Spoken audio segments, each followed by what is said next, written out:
जी अस्सलाम वालेकुम, यासीन आपके साथ हाजिर है मॉर्निंग ब्रीफिंग में। आज इस हफ्ते का पहला वर्किंग डे है बरोज पीर। और जैसे कि मैंने आपको मॉर्निंग ब्रीफिंग से पहले जो मार्केट वॉच था प्रीव्यू के हवाले से भी आपके साथ हाजिर हुआ और कुछ बातें मैंने आपसे ये कही थी कि आज यानी जो सैटरडे संडे हमारे पास गुजरा है उसमें कहीं अक्रॉस द बोर्ड पूरी दुनिया में बहुत ज़्यादा नेगेटिव खबर हमें नज़र नहीं आई। और जिसका मैंने जिक्र आपसे ये किया था कि पाकिस्तानी स्टॉक मार्केट में या अमेरिका की स्टॉक मार्केट में या यूरोप की स्टॉक एक्सचेंजेस में आज तेज़ी का रुझान रहेगा, तेज़ी बरकरार रहेगी पाकिस्तान पीएसएक्स में भी और पूरी दुनिया की स्टॉक मार्केट में भी। और कुछ ऐसे ही सूरत हाल इस वक्त हम देख रहे हैं कि न सिर्फ पाकिस्तान स्टॉक एक्सचेंज जो कि तकरीबन 800-850 पॉइंट अल्हम्दुलिल्लाह माशाल्लाह से प्लस हो चुका है, और वो काफ़ी दिनों से जो मैं आपसे ये जिक्र कर रहा हूँ कि पाकिस्तान स्टॉक्स में पीएसएक्स में लोगों का जो इंटरेस्ट खत्म होता चला जा रहा था वो रिवाइव होना शुरू हुआ है, वो बहाल होना शुरू हुआ है। और अब पूरी पाकिस्तानी इकॉनमी जो है वो एक ग्रोइंग फेस में चल रही है। और उसका इजहार जिस तरीके से कल भी मैंने आपसे ये कहा था वो प्रीव्यू में कि हमारे जो फाइनेंस मिनिस्टर हैं या एडवाइजर टू प्राइम मिनिस्टर हैं मिस्टर हफीज साहब, अब्दुल हफीज साहब, उन्होंने एक बहुत अच्छी बात कही कि वर्स्ट हैज गॉन, कि बुरे दिन खत्म हो चुके हैं और अब अच्छे दिन आने वाले हैं और आ रहे हैं। और इस देखें ये जितने भी हमारे जो मिनिस्टेरियल लेवल पे या प्राइम मिनिस्टर अगर कोई कमेंट पास करते हैं तो ये अक्रॉस दी बोर्ड एक बहुत पॉजिटिविटी इसमें देखी जाती है और इसका एक पॉजिटिव इम्पैक्ट हमारी स्टॉक मार्केट पे, हमारी ओवरऑल इकोनॉमी पे पड़ता है। और यही देखा कि 2 दिन कबल जो हफीज साहब ने ये बात कही, हमारे जो एडवाइजर टू प्राइम मिनिस्टर हैं, इकोनॉमिक एडवाइजर, उन्होंने ये जो बात कही और इसका आज पॉजिटिव इफेक्ट हम ये देख रहे हैं कि स्टॉक मार्केटों में अल्हम्दुलिल्लाह 800-900 पॉइंट मार्केटें प्लस हो चुकी हैं। और इसकी एक और वजह जो मैंने पिछले दिनों आपसे ये बताई थी कि अमेरिका की जो इकोनॉमिक इंडिकेटर्स है, खासतौर पे 3 पॉइंट्स बड़े इंपॉर्टेंट थे कि हमारा जो फिस्कल डेफिसिट है, जो ट्रेड डेफिसिट है, वो 34 पॉइंट डिक्लाइन कर गया है, कम हो गया, बहुत पॉजिटिव है। हमारे जो ओवरऑल फॉरेन करेंसी रिजर्व्स हैं तमाम बैंकों में बशमूल State Bank of Pakistan $15.5 billion पहुंच चुका है, जो कि बहुत खुशाइन बात है। तो ये बहुत सारी बातें हमारे पास ऐसी आ रही हैं और फिर इंटरेस्ट रेट कट होने की बातें चल रही हैं कि 1-2 दिन में state Bank of Pakistan interest rate cut होने के हवाले से कोई कमेंट पास करेगा, वो भी एक पॉजिटिव इंजेक्शन हमें लग जाएगा हमारी पाकिस्तान स्टॉक एक्सचेंज पे। अच्छा, इसके साथ ही पूरी दुनिया की स्टॉक मार्केटों में तेजी का रुझान आ गया है, बरकरार है। पिछले पूरे 15-20 दिनों से मैं आप ये कहता रहा कि अमेरिका की स्टॉक मार्केटें रोजाना की बुनियाद पे अपने हिस्ट्री हाई बनाती हैं, तोड़ती हैं और नए रिकॉर्ड बना देती हैं। और आज कुछ सूरत हाल यही हम देख रहे हैं कि इस वक्त अमेरिका की स्टॉक मार्केट हालांकि खुली नहीं है, वो शाम 7:30 बजे खुलती है। अभी इस वक्त यूरोप की जो मार्केटें चल रही हैं और अमेरिका की स्टॉक इंडिसेस के जो फ्यूचर्स ट्रेड हो रहे हैं वो तमाम के तमाम पॉजिटिव हैं, ग्रीन टेरिटरी में, और मार्केट हाई पे हाई बनाती चली जा रही है। और उसमें सबसे इंपॉर्टेंट इवेंट हमारे पास है आज डाउ जोन्स इंडस्ट्रियल एवरेज, जो कि 30 ब्लू चिप्स कंपनी का एक वेटेड एवरेज है, वो 28,000 के एक माइलस्टोन को क्रॉस कर गया। अब ये साइकोलॉजिकल इंपैक्ट आया कि जनाब डाउ जोन्स ने जब 28,000 के बेंचमार्क को क्रॉस किया, पता ये चला कि उसके साथ साथ डाउ जोन्स भी, S&P भी ऊपर चली गई, नेस्डैक भी ऊपर चला गया, और इसका इफेक्ट पूरी आपकी यूरोप और एशियन मार्केट की स्टॉक पर भी पड़ा, क्योंकि डाउ जोन्स इंडस्ट्रियल एवरेज जो 30 ब्लू चिप्स कंपनी का एवरेज है, इसका 28,000 के बेंचमार्क को क्रॉस करना एक बहुत बड़ा माइलस्टोन था। और इसने जैसे ही क्रॉस किया मार्केटों ने नए हाइज बनाना शुरू कर दिए। और मैं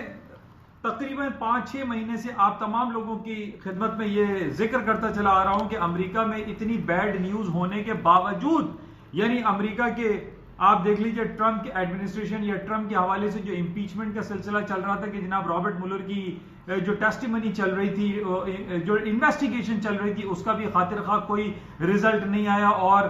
ट्रंप साहब अपनी कुर्सी पे बरा जमाए। और इसी तरीके से जब ट्रंप साहब के खिलाफ ये बात हुई कि जनाब उन्होंने अपनी लाइन को क्रॉस करते हुए यूक्रेन के प्रेसिडेंट को फोन किया है और जो बाइडेन के खिलाफ इन्वेस्टिगेशन कराने की जो बात की है उसका भी निगेटिव इंपैक्ट नहीं आया, उसके बावजूद अमेरिका की स्टॉक मार्केटें हाई पे हाई रोजाना की बुनियाद पे बनाती चली जा रही हैं।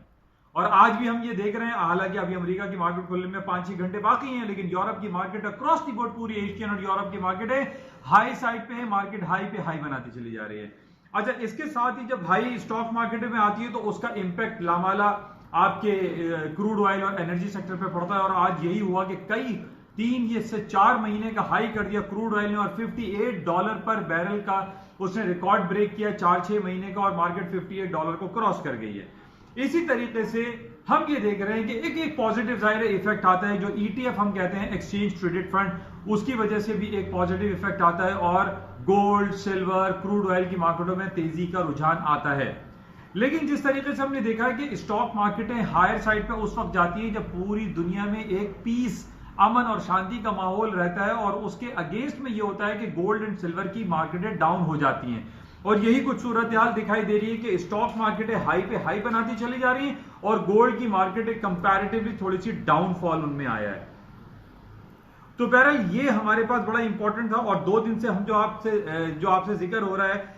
सऊदी अरामको के हवाले से एक बहुत गुडविल गेस्चर आया है कि पूरी दुनिया में जाहिर है जब ये सऊदी अरामको एक पब्लिक कंपनी बनेगी तो इसमें जो 6 डिफरेंट जो बड़े दुनिया के जायंट बैंक्स हैं वो इसमें इन्वॉल्व होंगे, जिसमें मैंने आपसे कहा था कि मॉर्गन स्टैनले, गोल्डमैन सैक्स, JP Morgan Chase, Citi and HSBC ये बैंक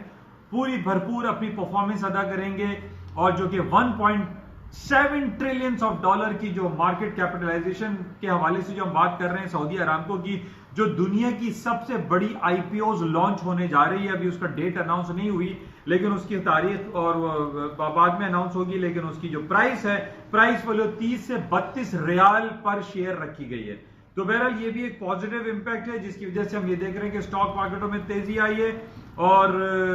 पूरी दुनिया में कोई ऐसी खास नेगेटिव कमेंट्स हमारे पास नहीं आए जिसकी वजह से हम ये कहेंगे कि मार्केट डाउन होगी। इस हफ्ते हमारे लिए बड़ा इंपॉर्टेंट इवेंट रहेगा बरोज बुध वेडनेसडे को, जब FOMC की मीटिंग मिनट्स अनाउंस होगी और उसमें हमें ये चेक करना पड़ेगा कि लास्ट जो इनकी FOMC की मीटिंग हुई थी अमेरिका के फेडरल ओपन मार्केट कमेटी की, कि उसमें इंटरेस्ट रेट कट होने के हवाले से जो गवर्निंग बॉडी के मेंबर्स हैं उन्होंने क्या परसेंटेज दिया था कि 25 basis point interest rate cut हो। उसकी सारी डिटेल रिपोर्ट हमारे पास डे आफ्टर टुमारो यानी वेडनेसडे को रिलीज होगी, जिसमें यह कहा जा रहा है कि हमारे पास मजीद एक इंडिकेशन मिलेगी कि अमेरिका मजीद अपना 25 basis point interest rate cut करेगा,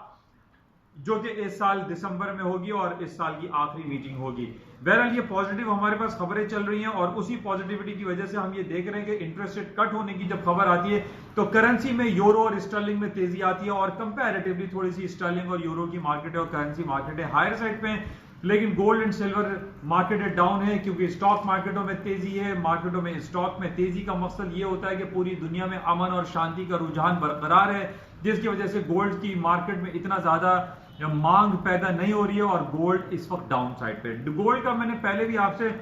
जो टेक्निकल ग्राउंड पे जो लेवल जिक्र किया था वो 1500 पहले 20 था और 1480, अब 1480 और 1440 के दरमियान गोल्ड का लेवल है। 1440 अगर नीचे ब्रेक हो जाता है तो गोल्ड की मार्केट मजीद डाउन हो सकती है। बहरहाल हमें इसको क्लोजली देखना पड़ेगा कि क्या 1440 का लेवल नीचे डाउन साइड पे ब्रेक होता है या नहीं। इस वक्त हम ये देख रहे हैं कि 1458 1460 के लगभग गोल्ड की मार्केटें चल रही हैं।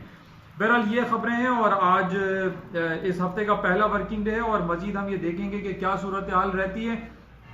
लेकिन इसके साथ ही पाकिस्तान की जो बड़ी, मैंने आपको प्रीव्यू में बताया था कि FATF के हवाले से यूरोपियन यूनियन ने पाकिस्तान की हेल्प करने का इरादा किया है और उन्होंने कहा है कि पाकिस्तान अगर FATF के एक्शन प्लान में किसी किस्म की मदद चाहता है तो वो यूरोपियन यूनियन के कंट्रीज पाकिस्तान की मदद करने में